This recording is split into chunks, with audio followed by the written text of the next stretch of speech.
Buddy, you're too close to the camera, Nova. You're too close to the camera. Turn around.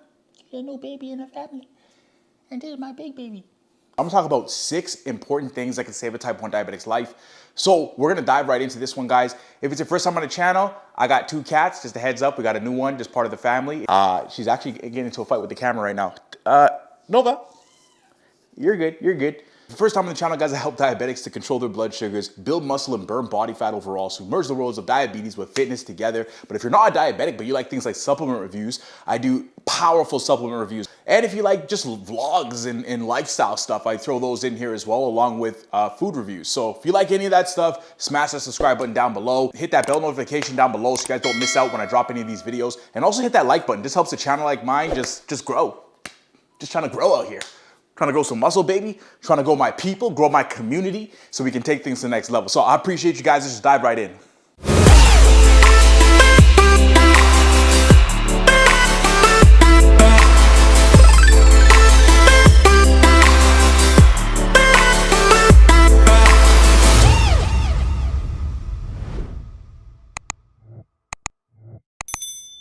So one of the most important things I'm gonna save, for the end of this. So guys, make sure you guys stick around. This is very powerful, very important stuff because it could save a type 1 diabetic's life. I would consider living with someone or having a relationship with someone, and even if you do that you can live with, that knows that you have type 1 diabetes. Now, this is obviously not essential because I don't want to be the one that says someone has to be restrictive and doesn't have to live with anyone and just do your own thing, because you 100% can do that. But if you live with someone or you're living with someone, make sure that they're aware that you have type 1 diabetes and make sure they know how to treat diabetic lows. That'd be very powerful. Don't feel like this is something that you should be hiding. If anything, is something that you should feel comfortable talking to people about. Hey, I'm actually a type 1 diabetic. Sometimes my blood sugar goes low. This is how you would treat me if my blood sugar goes too low. You're either gonna call the ambulance or you're gonna give me juice. If I'm not responsive or something happens, call the ambulance, get them in here ASAP. Don't think twice about it. Let them know what to do.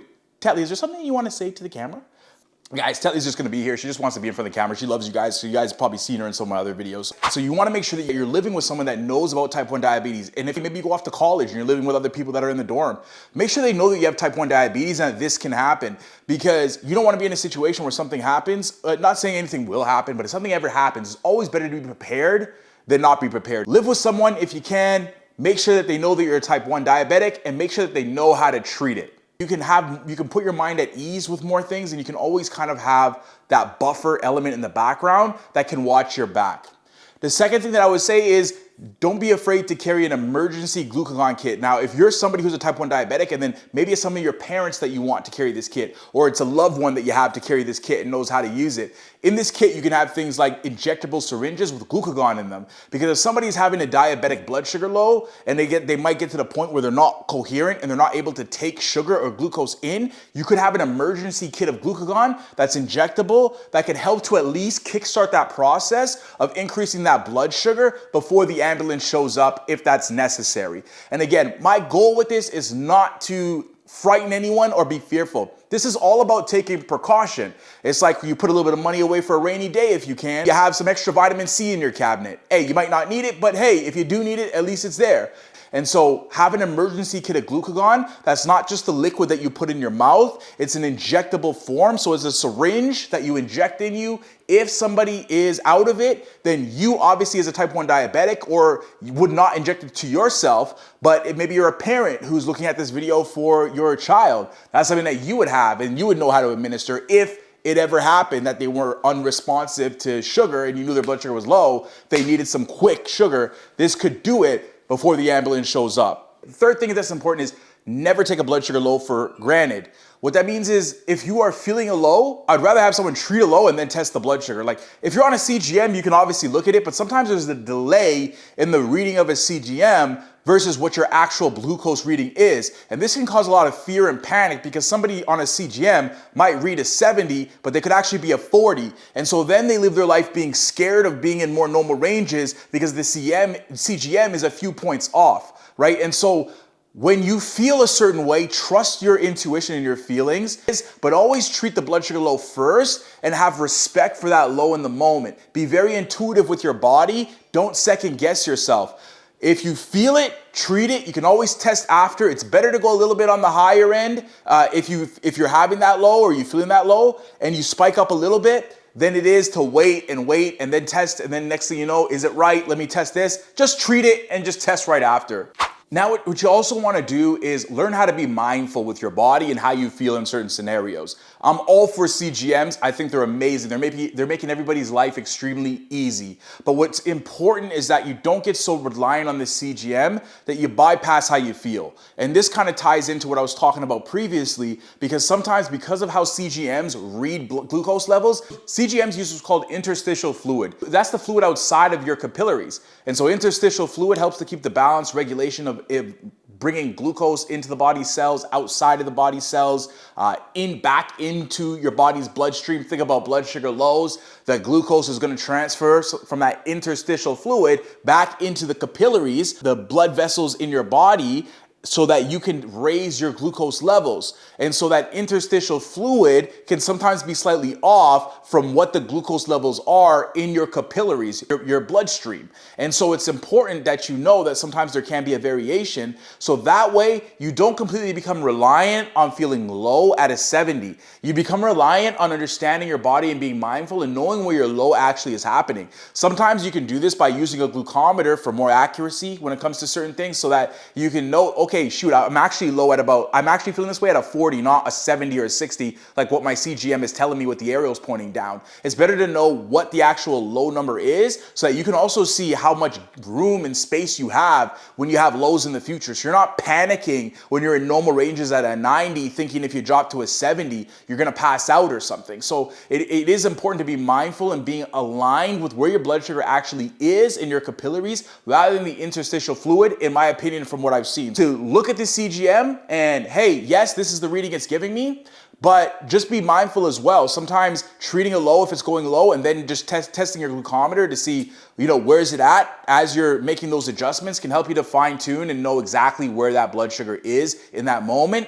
if things are a little bit off between the CGM and your glucometer reading, right? Again, when you measure interstitial fluid versus the bloodstream, you can see that there might be some slightly different numbers that are being played there just because of the time it takes to do what's called diffusion. Diffusion and just higher concentrations of glucose move to other areas of lower concentration as well. So the higher concentration, if you have that in your blood, sometimes you want to get that into your body's cells, so it's going to move to that lower area. If you have a higher concentration of glucose in your interstitial fluid, that means that you might have a lower concentration in your blood. We want to get more glucose into the blood. And so you might not have this defined one-on-one ratio between a glucometer reading and a CGM. So it does become important for someone to also be mindful of how they feel. If you feel the low, treat the low.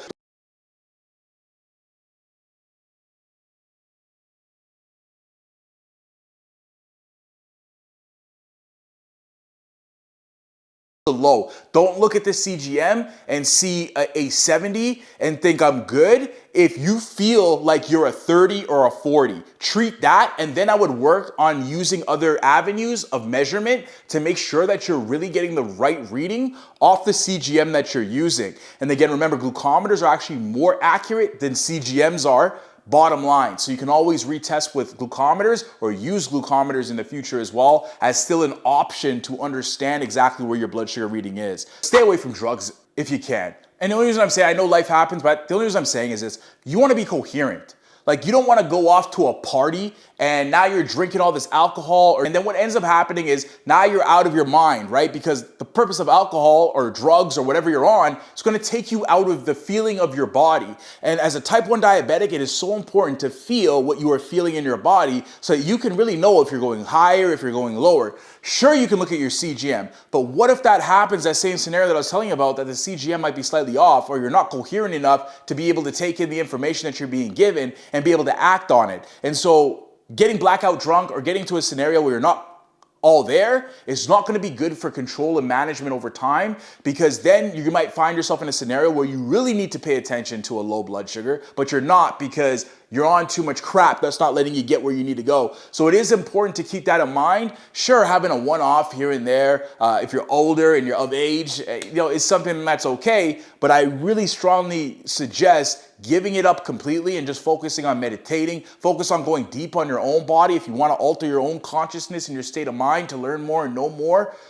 That is another thing that you can do without adding in alcohol, liquor, all these other things that are not going to be the most beneficial things for your body and likely take you out of being in sync with your own body to understand and feel the lows when they happen or feel the highs when they happen as well. Here's one of the most important things that I can say too. If shit ever happens and something goes down, do not beat yourself up about it. The most important thing that you can do is know that you're human. It is hard as it is being a type 1 diabetic, going through what we go through. Just know you're never alone. Just know you got people like me in your corner, you got other people in your corner that care about you. And the most important thing is wanting to see you succeed, wanting to see you be successful. And just know that these little obstacles that you go through are just learning curves to take you to the next level, as long as you look at it as that. If you look at it as something that's beating you down into the ground, then it will beat you down into the ground. But if you say, hey, fuck it, it happened. What can I learn from this to improve the next time?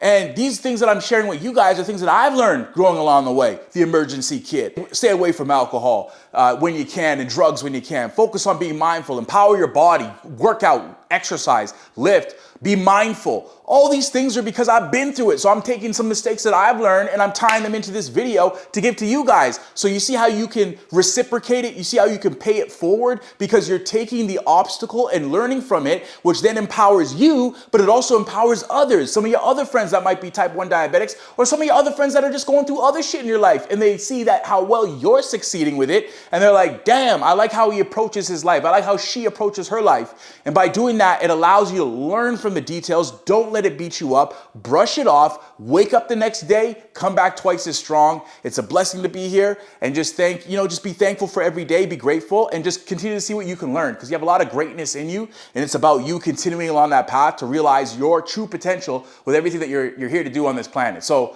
for me to you, just wanted to give you guys that heart to heart. I hope it helps out. I hope this video helped anyone out, give them some extra ideas. Always remember to carry sugar on you no matter what. That's another thing I should have said, but always, always, always carry sugar on you. Do not go anywhere without having glucose somewhere on you, whether it's juice, whether it's tablets, whether it's glucagon that you can squirt in your mouth as well. Those work great also. So 3 options right there.